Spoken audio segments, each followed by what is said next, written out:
Hello guys, welcome back. मैंने कल बताया था आपको कि मैं पार्ट्स ऑफ स्पीच की पूरी प्लेलिस्ट बनाऊंगी। तो कल मैंने बताया था पार्ट 1 नाउन, आज हम पढ़ेंगे पार्ट 2 प्रोनाउन। प्रोनाउन प्रोनाउन क्या होता है? A pronoun is a word that is used instead of a noun. जैसे कल मैंने आपको ये चीज बताई थी कि जब भी हम किसी के नाम को लेते हैं या किसी के एनिमल, प्लेस या थिंग कुछ भी हो, जब हम किसी को पर्सनलाइज नाम देते हैं तो उसे हम लोग नाउन कहते हैं। लेकिन प्रोनाउन क्या होता है? प्रोनाउन एक ऐसा वर्ड होता है जो नाउन की जगह पे यूज होता है, यानी कि ऐसी जगह पे जहां हम किसी का नाम डायरेक्टली नहीं लिख सकते हैं, तो हम लोग वहां प्रोनाउन वर्ड का यूज कर सकते हैं। कैसे? जैसे इसमें लिखा हुआ है example, Rita is a nice girl. अब यहाँ पे हम बात कर रहे हैं रीता। जो ये रीता वर्ड है, रीता, ये एक नाउन है। ठीक है, ठीक है। अभी तो मैंने एक बार इसको लिखा है रीता। अगर इसके आगे हमें कंटिन्यू करना पड़े, Rita is a nice girl, and अगर हमें स्टडी के बारे में बताना हो कि वो किस क्लास में पढ़ती है, तो क्या हम इस नाम को यहाँ दोबारा लिखेंगे? नहीं। रीता जब हमने एक बार इसे सेंटेंस में लिख दिया है और उस सेंटेंस को जब हमें आगे बिगिन करना है ना, तो हम रीता वर्ड का यूज आगे नहीं कर सकते हैं। इसलिए जो हमारा प्रोनाउन वर्ड यूज होगा उसके लिए शी यूज होगा। जैसे हमने बोला है Rita is a nice girl. अब रीता एक अच्छी लड़की है। अब उसके आगे बताना हो हमें कि रीता स्टडीज इन क्लास 5। ठीक है, तो वहां पर हम यूज करेंगे शी स्टडी इन क्लास 5। वहां पे हम जो है नाउन वर्ड है इसको बार बार रिपीट नहीं करेंगे। तो नाउन की रिपीटेशन के सेंटेंस में बार बार ना करनी पड़े, इसलिए हम उसकी जगह पे क्या यूज करते हैं? प्रोनाउन यूज करते हैं। जो रीता एक फीमेल जेंडर है, जैसे मैंने आपको कल बताया था कि जो फेमिनाइन जेंडर होता है, रीता एक फीमेल जेंडर है और यहाँ पर बताया भी गया है कि ये फीमेल है। तो फीमेल के लिए हमने यहाँ पे क्या यूज किया? शी। इसी तरीके से I, he, it, we, us, my, itself, etcetera, ये सारे के सारे वर्ड्स जो होते हैं ये कहीं ना कहीं प्रोनाउन होते हैं। ठीक है, जैसे हमने कहा आई, तो जब हम अपनी बात करेंगे, अपने लिए बात करेंगे, तो वहां पे यूज होगा आई। अगर कोई यहाँ पर मेल जेंडर होता तो यूज होता ही। नॉन लिविंग के लिए इट यूज होता है। अगर हम अपने आप में अपना कोई ग्रुप या फ्रेंड सर्कल बताना चाहें तो वी का यूज होता है। उसी तरीके से जब हम अपने बारे में सिर्फ बता रहे हैं तो अस का यूज होता है। कोई चीज हमें बिलोंग करती है तो माइन का यूज होता है। अपने आप से तो ये इटसेल्फ यूज होता है। ठीक है, तो यहाँ तक आपको हो सकता है ये समझ में आ गया हो कि प्रोनाउन क्या होता है और प्रोनाउन को कहाँ पर यूज करते हैं। अब आगे बात करते हैं। अब बात करते हैं हम लोग parts of pronoun. Okay, parts of pronoun में पहला होता है हमारा पर्सनल प्रोनाउन। ठीक है, अभी मैं एक बार आपको बता दे रही हूँ कि ये पार्ट्स कितने होते हैं, उसके बाद मैं आपको एक एक पार्ट को एक्सप्लेन करूंगी। पहला होता है हमारा personal pronoun, second demonstrative pronoun, third हमारा होता है interrogative pronoun, fourth reflexive pronoun, उसके बाद आता है relative pronoun, next imperative pronoun और लास्ट हमारा होता है डिस्ट्रीब्यूटिव प्रोनाउन। तो ये है, पता चल गया कि प्रोनाउन कितने टाइप के होते हैं? 7 टाइप के होते हैं। अब मैं आपको एक एक प्रोनाउन को अच्छे से, हमने बताया कि पार्ट्स ऑफ प्रोनाउन की बात करें तो सबसे पहला आया हमारा पर्सनल प्रोनाउन। ठीक है, पर्सनल प्रोनाउन में वर्ड्स आते हैं जैसे he, she, it, I, we, you, they. ठीक, अब जैसे कि हमने नाम लिया ये पर्सनल, तो पर्सनल से हमें क्या समझ में आता है? पर्सनल का मतलब क्या होता है? जो अपने लिए हो। ठीक है, तो पर्सनल प्रोनाउन से भी यहाँ यही मतलब है जो हम लोग आस पास या अपने लिए यूज करते हैं, यानी कि जहां पर भी हमें खुद के बारे में इंडिकेट करना हो, कुछ पर्सनल इंडिकेट करना हो अपने बारे में या अपने से रिलेटेड, तो वहां पे पर्सनल प्रोनाउन यूज करते हैं। ठीक है, जैसे मैंने एग्जाम्पल दिया है ही इज माई फ्रेंड। अब यहाँ पे अगर प्रोनाउन करें तो दो प्रोनाउन है, कौन कौन से? ही और माई। कैसे है? ही, जब हमने ही रिलेट किया यानी कि हम किसी मेल के बारे में बता रहे हैं, मेल के लिए हमें क्या लग रहा है? ही। और यहाँ पे पर्सनल कैसे पता चला? यहाँ पर माई भी लगा हुआ है और माई भी क्या होता है? प्रोनाउन होता है। कैसे होता है? माई को जब हमने यूज किया तो यहाँ पर ये पता चला कि हम लोग अपने फ्रेंड के बारे में बात कर रहे हैं। जहां पर भी हम अपने फ्रेंड के लिए अपने बारे से रिलेट कर रहे हैं वहां पर वो होता है पर्सनल प्रोनाउन। दूसरा होता है शी इज अ स्टूडेंट। जैसे ही हमने शी वर्ड का यूज किया, हम तो किसी एक लड़की को जिसको हम जानते हैं उसके बारे में बता रहे हैं, तो यहाँ पर क्या हो गया? शी जो हो गया वो पर्सनल प्रोनाउन हो गया। ठीक है, तो यहाँ पर क्या पता चल गया कि जब भी हम कुछ अपने लिए यूज करते हैं या अपने से रिलेटेड बताते हैं या हम जिसको जानते हैं उसको इंडिकेट करते हैं, वहां पे हम बात करते हैं पर्सनल प्रोनाउन पर। यहाँ पे क्या होगा? डायरेक्टली किसी न किसी चीज से रिलेट कर सकते हैं जहां पे हम उसको पर्सनली जानते हैं। ठीक है, नेक्स्ट हमारी बात आती है रिफ्लेक्सिव प्रोनाउन। और रिफ्लेक्सिव प्रोनाउन से देखिए कुछ समझ में आ रहा है? रिफ्लेक्स का मतलब क्या होता है? रिफ्लेक्स का मतलब क्या होता है, जो फिजिक्स और साइंस के स्टूडेंट्स हैं उनको पता होगा रिफ्लेक्शन क्या होती है। अपने आप की इमेज, अपने आप को ही जब हम देखते हैं या हमारी ही कोई परछाई रिफ्लेक्ट होके आए, यानी कि जो कोई ऐसी चीज जो रिफ्लेक्ट होकर के सेम आ रही है, ठीक है। तो रिफ्लेक्सिव का भी कहीं ना कहीं यही मतलब होता है। रिफ्लेक्सिव का मतलब होता है अपने ही बारे में। जैसे हमने आपको पर्सनल प्रोनाउन पढ़ाया, पर्सनल प्रोनाउन में पर्सनल मतलब अपने बारे में था। रिफ्लेक्सिव का मतलब भी क्या होता है, जो चीज आप दिखा रहे हो वही चीज रिवर्स में आ रही है, ठीक है। आइए समझता है। जैसे हमने यूज किया है my self, him self, them self, her self. अब देखिए, अगर हमने सिर्फ बात की होती पर्सनल की, तो देखिए माई, हिम, ये कहीं ना कहीं पर्सनल प्रोनाउन हो रहे थे, ठीक है। लेकिन जैसे हमने आगे लगाया सेल्फ, सेल्फ यानी कि अपने आप को, जिसको हमने बताया उसका खुद का रिफ्लेक्शन। एग्जाम्पल से समझते हैं। She said to herself, यहाँ पे देखिए जब लगा हुआ था शी, ठीक है, तो यानी कि फेमिनाइन जेंडर था, पर्सनल प्रोनाउन था। शी सेड टू किससे कह रही है, हर। अब शी का जो थर्ड फॉर्म होता है, यानी कि शी को जब हम पॉजिटिव में यूज करते हैं तो क्या यूज करते हैं, हर यूज करते हैं, ठीक है। तो उसने खुद से कहा, ठीक है। प्रोनाउन, पर्सनल प्रोनाउन का क्या हो गया, पॉजिटिव फॉर्म हर। और अपने आप से, यानी कि उसकी एक जो सेल्फ थी वो इसकी रिफ्लेक्शन किसकी थी, शी की, ठीक है। तो शी की, ऐसे समझ लीजिएगा, शी की रिफ्लेक्शन क्या होती है, हर सेल्फ, ठीक है। जैसे कि किसी लड़की ने अपने आप को शीशे में देखा तो वो खुद को देखेगी ना। आप अपने आप को देखोगे तो क्या हो जाएगा, आई सी माई सेल्फ, ठीक है। यानी कि आई का रिफ्लेक्शन क्या होता है, माई सेल्फ। ऐसे शी का रिफ्लेक्शन क्या होता है, हर सेल्फ। हिम का होता है हिम सेल्फ। देखिए ही का क्या हो गया, हिम सेल्फ, सॉरी यहाँ पे हिम होगा, ठीक है, हिम सेल्फ। इसी तरीके से अगर एक से ज्यादा लोग हैं और सामने वाले को बताया जा रहा है तो क्या हो जाएगा, देम सेल्फ, ठीक है। नया रिफ्लेक्सिव का मतलब क्या, बस इतना याद रखिए। रिफ्लेक्सिव का मतलब क्या, रिफ्लेक्शन। जहां भी आप अपने आप को अपने ही इंडिकेट कर लोगे दोबारा से अपने बारे में, जो भी पर्सन है वो अपने बारे में बताते, वहां पे क्या हो जाता है, रिफ्लेक्सिव। कहते हैं यहाँ पे थर्ड प्रोनाउन की, थर्ड प्रोनाउन हमारा होता है डेमोन्स्ट्रेटिव प्रोनाउन। और जैसे मैंने आपको पर्सनल बताया, एक शॉर्टकट की, पर्सनल को पढ़ के आप समझिएगा पर्सनल है। रिफ्लेक्सिव को समझ के आप क्या पढ़ेंगे, रिफ्लेक्शन है। डेमोन्स्ट्रेटिव का मतलब भी मैं आपको शॉर्टकट में बताती हूँ। और डेमोन्स्ट्रेट का मतलब क्या होता है, किसी चीज को इशारा करना। जैसे मैंने आपको उंगली दिखाई ना, तो आप समझ रहे हो कि मैं आपको बता रही हूँ, या मैं सामने देख रही हूँ तो इनमें मैं आपको देख रही हूँ, ठीक है। इसी तरीके से डेमोन्स्ट्रेटिव प्रोनाउन का मतलब क्या होता है, इशारा करना। यानी कि जो चीज हम बोलेंगे नहीं, डिमॉन्स्ट्रेट करके बताएंगे, तो उसके लिए जो हम इनडायरेक्ट वर्ड्स का यूज करते हैं वही होते हैं डेमोन्स्ट्रेटिव प्रोनाउन। जैसे होते हैं दिस, दैट, दीज, दोस, ठीक है। ये चार जो होते हैं वो डेमोन्स्ट्रेटिव प्रोनाउन होते हैं। कैसे होते हैं, जैसे हमने वो लिखा है that is my book.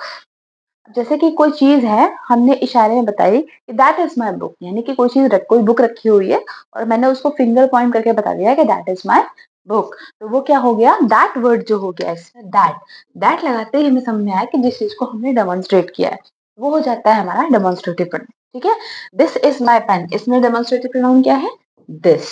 These are mangoes, तो इसमें डेमोन्स्ट्रेटिव क्या क्या है, दीज।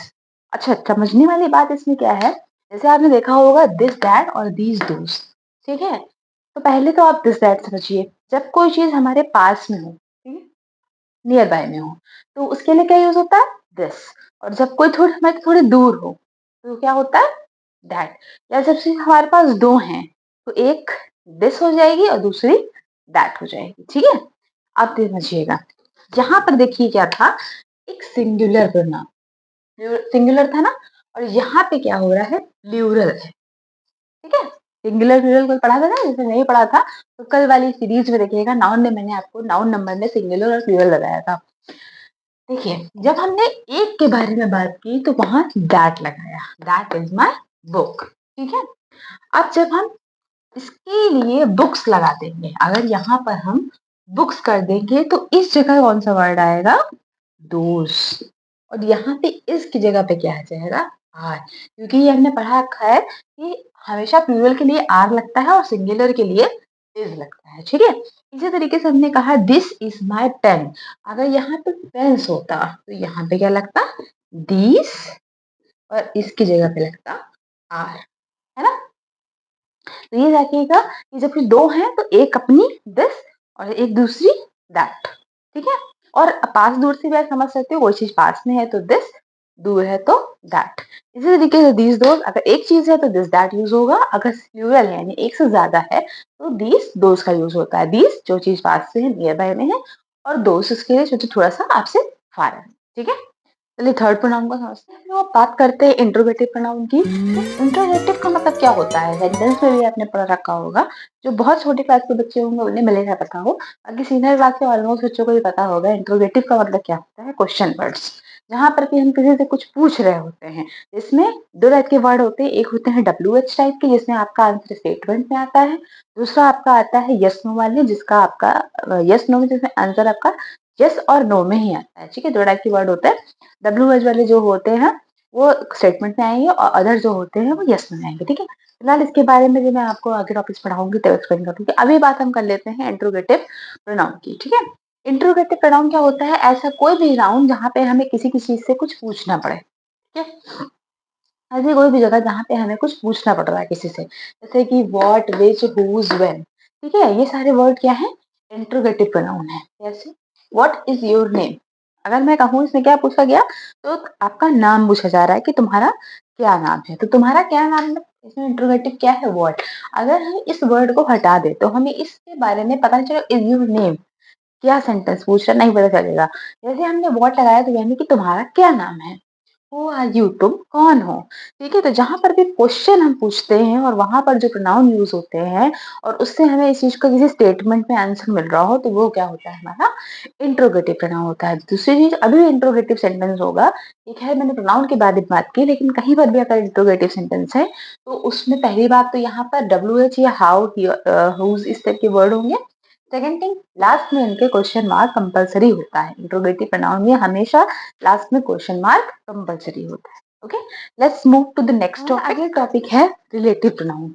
रिलेटिव प्रोनाउन यानी कि रिलेटिव का मतलब क्या होता है, रिश्तेदार, है ना। ठीक है, तो कहीं ना कहीं रिलेटिव आ सकते हैं। चलिए टॉपिक पे आते हैं। रिलेटिव प्रोनाउन का मतलब होता है जहाँ पे हम किसी से रिलेशन बना रहे हो।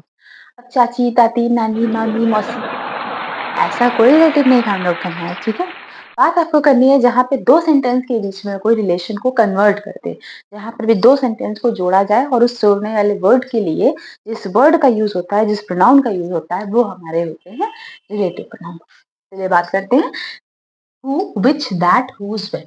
अब आप क्या हो कि बेवकूफ हो क्या, अभी तो तुमने ये वाले वर्ड्स में इंट्रोगेटिव में बताए थे, अब तुम बता रही हो कि जो है ये रिलेटिव प्रोनाउन होगा, तो कैसे पहचानेंगे हम कौन सा इंट्रोगेटिव है कौन सा रिलेटिव है। आइए बताते हैं। हु, विच और व्हेन, हुज, ये सारे आपके इंट्रोगेटिव कब होते हैं, जब आपसे कोई क्वेश्चन पूछा जा रहा हो। लेकिन ये रिलेटिव कब होंगे, जब ये बीच में आ जाएंगे, यानी कि इधर भी एक सेंटेंस होगा इधर भी एक सेंटेंस होगा, यानी कि दोनों तरफ नदी और बीच में पुल, और पुल का काम कौन करेगा, रिलेटिव प्रोनाउन। ठीक है, तो रिलेटिव प्रोनाउन में जैसे हमने बताया the book that is there is mine. अब यहाँ पर हमें सेंटेंस को समझना है कैसे अलग अलग हो रहा है। सबसे पहले हम बात करते हैं, मैंने आपको सब्जेक्ट प्रेडिकेट पढ़ाया था स्ट्रक्चर ऑफ सेंटेंस में। देखिए, किसी भी चीज को डीपली आपको समझना है तो आपको टॉपिक बाय टॉपिक को समझना पड़ेगा। अगर आप सब्जेक्ट प्रेडिकेट पढ़ना चाहते हो तो मेरी उस वीडियो में जाकर के देखिएगा, मैं लिंक टाइप कर नीचे दे दूंगी, तो आपको समझ में आएगा कि सब्जेक्ट और प्रेडिकेट को हम कैसे अलग करते हैं। Let's go. जब आपने बात की द बुक, तो ये हमारा हो गया सब्जेक्ट। ठीक है, दूसरे हम प्रेडिकेट अगर निकालें तो क्या हो जाएगा, इज देयर इज माइन, हुआ ना। ये हमारा हो गया सब्जेक्ट, ये हमारा हो गया प्रेडिकेट। क्या बताया था मैंने, दो तरफ नदी और बीच में पुल, तो पुल का काम कौन कर रहा है, दैट। दोनों सेंटेंस को कनेक्ट कौन कर रहा है, दैट। तो हमने क्या बताया, जब दो सेंटेंस को कोई कनेक्ट करता है तो वही क्या होता है, रिलेटिव प्रोनाउन। तो यहाँ पर रिलेटिव प्रोनाउन क्या है, दैट। अब जैसे कि मैंने बात किया, इंट्रोगेटिव वर्ड होगा तो कैसे पहचानोगे, the boy whom you teach is good। अब चलिए चलिए मेरे साथ निकालिए, इसमें सब्जेक्ट क्या है, द बॉय, वेरी गुड। और इसमें प्रेडिकेट क्या है, यू टीच इज गुड। तो इसमें फुल कौन सा है, आई मीन रिलेटिव प्रोनाउन कौन सा है, home, very nice. Hope so आप लोगों ने क्वेश्चन को सॉल्व कर लिया था। अब देखिए होम वर्ड क्या है, द बॉय, जिसको, ठीक है, तुम पढ़ाते हो वो अच्छा है। ठीक है, जैसे मैं आप लोगों से बात करूं, the audience I am talking two is very educated, है ना। तो इसमें पर्सनल प्रोनाउन क्या होगा, whom.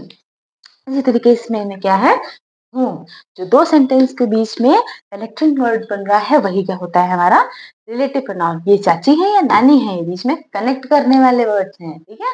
Let's move to the next topic, emphatic pronoun. Emphatic pronoun में जैसे आप लिखा देख रहे होगे myself, myself, himself, ठीक है। तो एक क्वेश्चन दिमाग में ब्लिंक कर रहा होगा, यही है ना कि ये तो रिफ्लेक्सिव प्रोनाउन था। मैंने बताया था कि जहाँ पर रिफ्लेक्शन रिफ्लेक्शन आती है और सेल्फ का मतलब तो ये अपने आप ही होता है, तो ये एम्फैटिक कैसे हो गया, समझते हैं।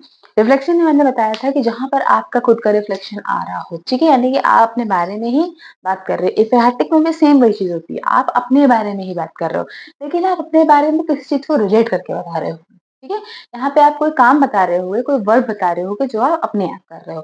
दूसरा रूल इसका ये होता है कि ये हमेशा आगे इसके प्रोनाउन वर्ड भी लगा रहता है, यानी कि जो पर्सनल प्रोनाउन का हमारा फर्स्ट पर्सन होता है, second person, third person, 3 person होते हैं। आगे आगे इसको एक्सप्लेन करूंगी ये तीनों पर्सन क्या होते हैं, इसको समझिएगा। कभी भी होता है कि ये क्या होगा, आपका आगे भी फर्स्ट पर्सन लगा होगा, यहाँ पर भी हम हमारे साथ में जो ही वर्ड है वो भी एक प्रोनाउन है। कौन सा प्रोनाउन है, पर्सनल प्रोनाउन है। तो जहां पर भी हमारे रिफ्लेक्सिव के साथ में पर्सनल प्रोनाउन के एक साथ यूज हो जाते हैं वो बन जाता है हमारा एम्फैटिक प्रोनाउन। इसको समझने का एक सिंपल सी टिप बताओ, इम्पैस यानी किसी से प्रभावित होना, ठीक है। यहाँ पे क्या होता है, हमारा पर्सनल प्रोनाउन किससे प्रभावित हो जाता है, रिफ्लेक्सिव प्रोनाउन से प्रभावित हो जाता है, ठीक है। रिफ्लेक्स कर देते हैं कि इम्पैसेस दे देता है जो हमारा पर्सनल प्रोनाउन है, तब वो हमारा एम्फैटिक प्रोनाउन बन जाता है। यानी कि पर्सनल प्रोनाउन ही और रिफ्लेक्सिव प्रोनाउन, इसका ही का रिफ्लेक्सिव प्रोनाउन हिमसेल्फ, तो ये दोनों अब एक साथ आ गए तो क्या बन गया, emphatic pronoun. He himself does this, उसने ये काम खुद ही किया। I myself shall write this letter, मैं ये लेटर अपने आप लिख सकती हूँ। तो यहाँ पर दो चीजों का यूज होता है, पहला हमारा पर्सनल प्रोनाउन, दूसरा हमारा रिफ्लेक्सिव प्रोनाउन। तो दोनों एक साथ जुड़ जाते हैं, एक साथ यूज होते हैं, तो वही बन जाते हैं हमारे एम्फैटिक pronoun. Got it. Last pronoun है डिस्ट्रीब्यूटिव प्रोनाउन, ठीक है। डिस्ट्रीब्यूटिव प्रोनाउन में क्या मतलब होता है, डिस्ट्रीब्यूट करना यानी कि बांटना। टन टन टन टन घंटी की आवाज आ रही है ना, मेरा डॉग भी पड़ा रहता है, सुधर टहल रहा है, इग्नोर करो उसको। डिस्ट्रीब्यूशन का मतलब होता है डिस्ट्रीब्यूट करना यानी कि बांटना, ठीक है। और बांटने से क्या हमें पता चलता है, जहाँ पे हम किसी चीज को शेयर कर रहे हैं, ठीक है। आप शेयर 2 लोगों में भी कर सकते हैं, 2 से ज्यादा में भी कर सकते हैं, ठीक है। आप करते हैं ईच, आइदर, नाइदर। ईच का मतलब होता है हर एक को, आइदर या तो 2 में किसी एक को। एक डिस्ट्रीब्यूटिव प्रोनाउन का मतलब क्या होता है, जहां पर हम डिस्ट्रीब्यूशन शो करें। डिस्ट्रीब्यूशन कैसे शो हो रही है, जैसे कि हमने बात किया ईच यानी कि हर एक को, आइदर यानी कि 2 में से किसी एक को, और नाइदर दोनों किसी में किसी को भी नहीं, ठीक है। यानी इसमें भी ऑप्शन मिलता है, इसमें भी ऑप्शन मिलता है, इसमें हर एक के बारे में की जाती है, ठीक। अब एग्जांपल देखिए, give mango to each of them, ठीक है। इसमें इसमें डिस्ट्रीब्यूशन कहाँ पे शो हो रहा है, यहाँ पे किसको बांटने की बात हो रही है, मैंगो। अब किसको हो रही है, यानी जितने भी लोग वहां बैठे हुए हैं। डिस्ट्रीब्यूशन किसने दिखाया, ईच ने, तो ईच क्या हो गया, डिस्ट्रीब्यूटिव प्रोनाउन। दूसरा एग्जाम्पल लेते हैं, either of the two will do. मैंने बताया था ना, आइदर में 2 ऑप्शन मिलते हैं, तो यहाँ पे क्या होगा, 2 में से कोई एक ये काम करेगा। तो आइदर वर्ड क्या हो गया हमारा, डिस्ट्रीब्यूटिव प्रोनाउन। तो जहां पर भी हम डिस्ट्रीब्यूशन दिखाते हैं, बंटवारा दिखा देते हैं, ठीक है, तो वो क्या होता है हमारा डिस्ट्रीब्यूटिव प्रोनाउन। बताया आपको कि पर्सनल प्रोनाउन के भी कुछ पार्ट्स होते हैं, जैसे कि first person, second person, third person. अब आप सोच रहे होंगे मैं हंस क्यों रही हूँ पर्सन के बारे में, हंस लीजिए कि मेरे डॉग की बाहर डांट खा रहा है, ठीक है। चलिए कंटिन्यू करते हैं। फर्स्ट पर्सन वो होता है जो स्पीकर होता है, जिसके जो मतलब बात को बोल रहा है। जैसे मैं बात को बोल रही हूँ, मैं आपसे बोल रही हूँ, तो मैं क्या हो गई, स्पीकर हो गई, ठीक है। तो स्पीकर के लिए आई या वी का यूज होता है, ठीक है। बाहर के साउंड को इग्नोर करिएगा, ध्यान मत दीजिएगा। सेकंड पर्सन होता है हियर, जैसे आप लोग हो, आप लोग किसको देख रहे हो, सुन रहे हो, तो आप क्या हो गए, सेकंड पर्सन यानी कि यू, ठीक है। थर्ड पर्सन होता है रिलेटेड टू, यानी कि किसी के बारे में। जैसे हम समझ लेते हैं ये प्रोनाउन जो है एक इंसान है और इसके बारे में हम बात कर रहे हैं, ठीक है। अब इसके लिए क्या इट लिखा हो रहा है यहाँ पे, तो जिसके बारे में बात हो रही है यानी जिसके बारे में चुगली कर रहे हैं हम लोग, वो क्या हो जाएगा, थर्ड पर्सन यानी कि ही, शी, दे, इट, ठीक है। तो पर्सन समझ में आए, 3 टाइप के होते हैं। फर्स्ट पर्सन वो होते हैं जो बात को बोल रहा है, सेकंड पर्सन वो होता है जो बात को सुन रहा है, और थर्ड पर्सन वो होता है जो इसके बारे में बात की जा रही है, ठीक है। अब ये चार्ट है आपका पर्सनल प्रोनाउन का, आपको कैसे समझना है। सबसे पहले मैंने बात की है पर्सन की, यानी कि फर्स्ट पर्सन, सेकंड पर्सन और थर्ड पर्सन। उसके बाद नंबर के बेस पे होते हैं, यानी कि सिंगुलर, प्लूरल। हर पर्सन का सिंगुलर और प्लूरल है। थर्ड में हमने देखा केस आएंगे नॉमिनेटिव, ऑब्जेक्टिव और पॉसेसिव। नॉमिनेटिव यानी कि जहां पर हम एक पर्सन को बता रहे हैं, एक पर्सन को नहीं हम कह सकते हैं, किसी पर्सन को रिलेट कर रहे हैं। ऑब्जेक्टिव में क्या आता है कि एज अ ऑब्जेक्ट उसको बता रहे हैं, यानी वहां पर दो पर्सन आ जाएंगे। पॉसेसिव में क्या होता है, यानी कि हम कोई बिलोंग करता हो किसी से बता रहे हैं, यानी कि बात कर रहे हैं थर्ड पर्सन में, लेकिन है वो फर्स्ट पर्सन। कैसे होता है समझिए। यहाँ पर हम बात करते हैं फर्स्ट पर्सन में, तो सिंगुलर में अगर आई लिखा हो यानी मेरा, तो ऑब्जेक्टिव में हो जाएगा मी, ठीक है। और पॉसेसिव में हो जाएगा माय या माइन, यानी कि मेरा, मतलब मुझे रिलेट कर रहा है, ठीक है। यहाँ पर हो गया मैं, ये हो गया मेरा, और ये हो गया मेरे द्वारा, ठीक है। इसी तरीके से का प्लूरल है, तो वी ऑब्जेक्टिव में होता है अस, पॉसेसिव में होता है अवर या अवर, यानी कि हम, हमारा, हम, हमसे बिलोंग करता हुआ, ठीक है। सेकंड पर्सन में बात करें, यानी कि यहाँ पे बात हमने की है हेयर, सॉरी, स्पीकर की जो बात को बोल रहा है। सेकंड में हम बात कर रहे हैं जो सुन रहा है। सुन, सिंगुलर और प्लूरल इनका यू दोनों का सेम रहता है, बस ऑब्जेक्टिव में यू का यू ही रहेगा, यानी कि सिंगुलर में आप तीनों पार्ट में यू ही लिखोगे। तो प्लूरल में बात करेंगे तो ऑब्जेक्टिव केस में योर हो जाता है, और पॉसेसिव केस में योर्स हो जाता है, यानी किसी के द्वारा या किसी को, ठीक है। थर्ड पर्सन में हम बात करें यानी जिसे रिलेट करना है, तो वहां पे हमने ही शी लिखा है, तो ऑब्जेक्टिव केस में हिम हर बन जाता है, ऑपोजिट में हिज हर बन जाता है। प्लूरल की बात करें तो दे दीज, दोस देमसेल्फ और देयर देमसेल्व्स, ठीक है। तो आज के टॉपिक में पर्सनल प्रोनाउन, सिंथेटिक प्रोनाउन, यानी ओवरऑल मैंने पूरे प्रोनाउन को बहुत अच्छे तरीके से आपको एक्सप्लेन किया। होप सो आपको समझ में आया होगा। अगर वीडियो समझ में आती है तो कमेंट डाउन करिएगा, कोई डाउट्स रह गया हो तो कमेंट करके पूछिएगा, कोई क्वेश्चन हो।